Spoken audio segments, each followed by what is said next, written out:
Fala, seu camelo manco, mais um vídeo respondendo perguntas do Instagram. Então fica ligado que talvez eu tenha respondido a sua pergunta. Tamo junto.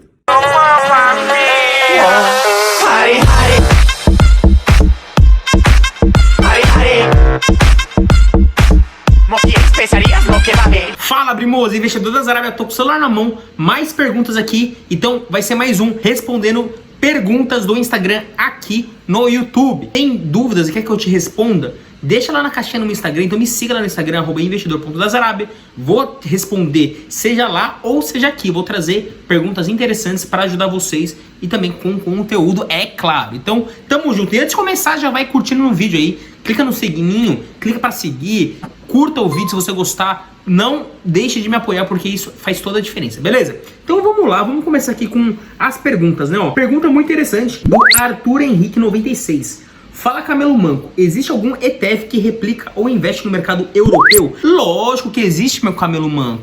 Você tem lá um índice muito interessante lá na Europa, né? Ia falar Estados Unidos. Lá na Europa, que é o Stocks Europe 600, ou seja, é um índice, né, bem abrangente que tem aí aproximadamente 600 ações, 600 empresas, né, de 18 países da Europa.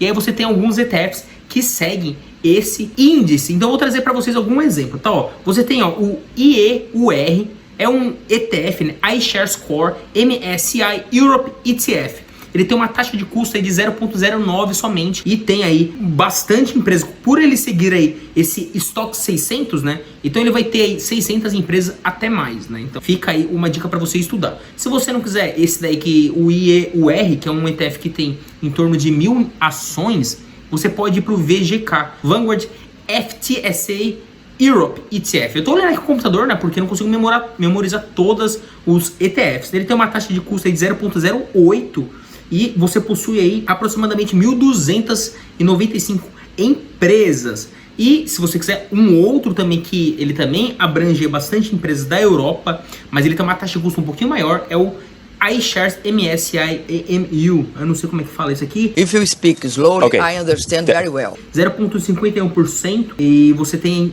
menos empresas, você tem só 242 empresas, tá? Então ele já reduz um pouco mais, né, essa parte de ETF. E você também tem um índice que é o Stocks 50, as melhores 50 ações da Europa, né? E aí você tem um ETF chamado FEZ, né, SPDR Euro Stocks 50 ETF. E aí ele tem uma taxa de custo de 0,29, né, com aproximadamente aí 52 empresas, e a performance desse ETF aí nos últimos 5 anos acumulada foi de 63%, né?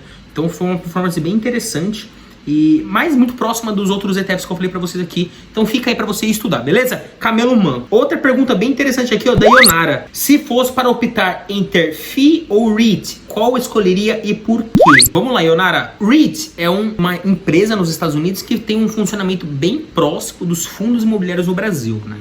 Se você mora no Brasil, ou se eu morasse no Brasil e eu quisesse ter uma renda recorrente, provavelmente eu optaria por fundos imobiliários, se fosse para escolher entre um ou outro. Mas a gente também pode ter os dois, tá? Os REITs no exterior, eles pagam dividendos, às vezes trimestralmente, e tem FIIs que pagam até mensalmente também dividendos em dólar, né? Os REITs lá nos Estados Unidos. Então você pode ter um ou outro. Se eu fosse pensar em ganho de capital num longo prazo, eu ficaria com os REITs ao invés de FIIs. Porém, né, a gente sabe que um rendimento aí sem imposto, como os fundos imobiliários pagam, é uma coisa que não dá para abrir mão, né? Então eu teria os dois, mas se eu morasse no Brasil e quisesse sim focar em ter uma renda mensal, eu ficaria com fundos imobiliários, beleza? O Luigi_Costa A, ele perguntou: o que você acha do ETF VGK? Acabei de falar dele aí, né, na primeira pergunta. Eu acho um ETF interessante, porque você não vai se expor somente a uma empresa na Europa, né? Você vai estar aí diversificando no mercado inteiro, seguindo o índice que é bem abrangente, né? A taxa de custo é bem baixa. Você tem uma performance aí acumulada nos últimos 5 anos de 65% aproximadamente, com ótimas empresas, né? Você tem a Nestlé, você tem a Roche, Novartis, SAP, você tem a AstraZeneca, você tem a LVMH, né, que é a dona de Louis Vuitton, Moët, Dom Perignon, entre outras grandes marcas aí de luxo e bebidas, né? Você tem a Siemens, você tem a Unilever, você tem várias empresas, Allianz, que é a Allianz Seguro, né, entre outras. Então é um ETF bem legal para você ter uma exposição no mercado da Europa, sem precisar necessariamente você abrir uma conta na Europa, através de uma corretora americana como a Avenue Securities, o link tá aqui na bio para você abrir uma conta grátis, não tem valor mínimo, $1 você já começa a se expor nessas empresas. Lembrando que eu não tô indicando compra, tá? Somente uma opinião minha sobre o ativo em si. Luciano.coelho perguntou aqui, ó, dividendos nos EUA, reinvisto direto ou preciso de um novo câmbio na corretora? Luciano, não, você reinveste direto. Na verdade, você vai receber esse dividendo na sua conta da sua corretora americana, né? Você não vai receber no Brasil.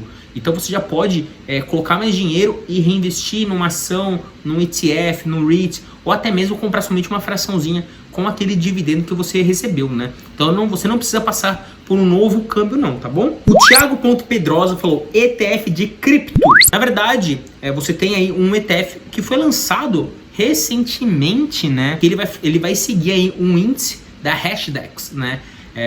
Mas ele não foi divulgado qual que vai ser o código desse ETF, porém ele vai ser somente, né, negociado na Bolsa de Valores da Bermudas, né, porque lá você tem uma legislação que permite você ter um ETF focado em criptomoeda, né, e ele vai seguir o índice da Hashdex, que é uma gestora de criptomoedas, mas não vai ser negociado nos Estados Unidos. Mas você tem aí alguns ETFs nos Estados Unidos que seguem empresas que estão diretamente ligadas ou indiretamente ligadas ao blockchain, tecnologia por trás do Bitcoin e de outras criptomoedas, né? Então você tem lá o ETF chamado BLOK, né? O Block é um ETF bem interessante, né? Ele vai ter várias empresas conhecidas dentro da carteira, né? Você tem aqui, por exemplo, ó, a Silvergate, né, que é uma empresa que tem exposição aí a criptomoedas. MicroStrategy é a mesma coisa. Você tem a Square, né, e a Riot Blockchain, que fazem parte dessa carteira.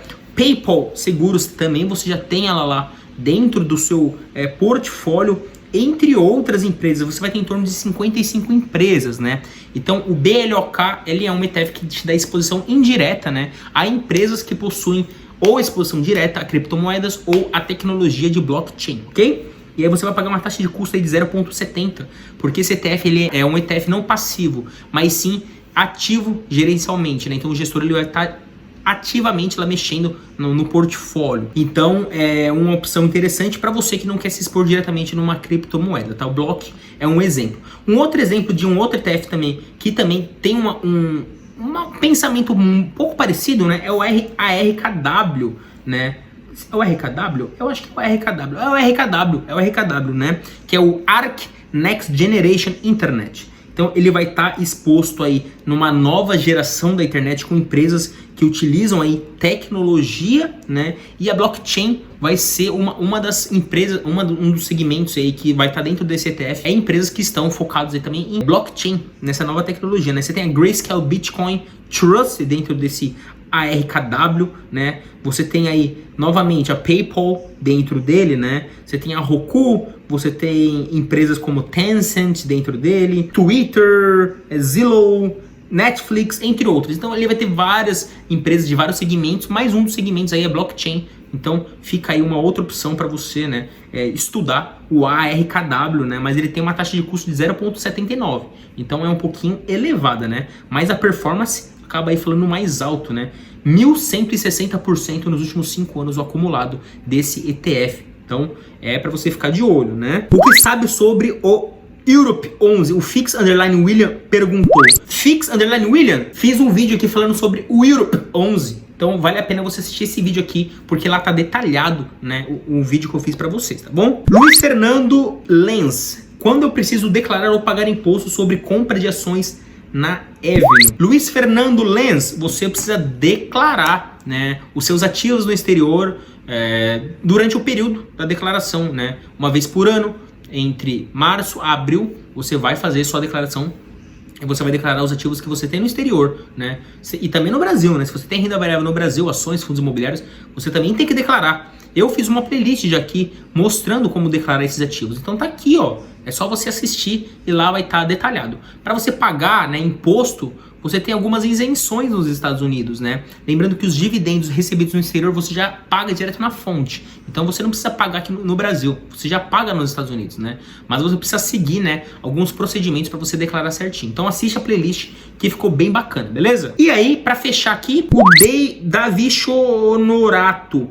Qual corretora devo utilizar para investir no exterior? A corretora que você deve utilizar é a corretora que eu utilizo, Avenue Securities. Melhor custo-benefício, melhor opção de segurança para você mandar o seu investimento, seu dinheiro para o exterior, fazer os seus investimentos. Ela faz tudo certinho, perante a lei, tudo legalizado. Ela foi a primeira a facilitar a vida do brasileiro a investir no exterior. Cada vez mais ela vem com inovações. O plano premium da Avenue é maravilhoso, tem muita coisa positiva, né? Aconselho você assistir esse outro vídeo aqui, ó, que fala do plano premium da Avenue, quais benefícios. E se você não quiser pagar corretagem, você também consegue zerar a corretagem na Avenue. Então, ó, link tá na descrição para você abrir a conta na Avenue de graça e ganhar 10 corretagens grátis no plano premium. Beleza, primos? Quase rotei aqui, velho. Que merda, hein? Tamo junto. Espero que vocês tenham gostado aí de mais um vídeo no quadro, né? Respondendo dúvidas do Instagram. Eu vou abrir mais caixinhas lá no Instagram, vou responder dúvidas no Instagram e depois vou trazer outras dúvidas aqui pro vídeo. Então fique ligado, se você não teve sua dúvida respondida, comenta novamente lá porque uma hora eu vou responder. É nóis, até o próximo vídeo e bora rodar.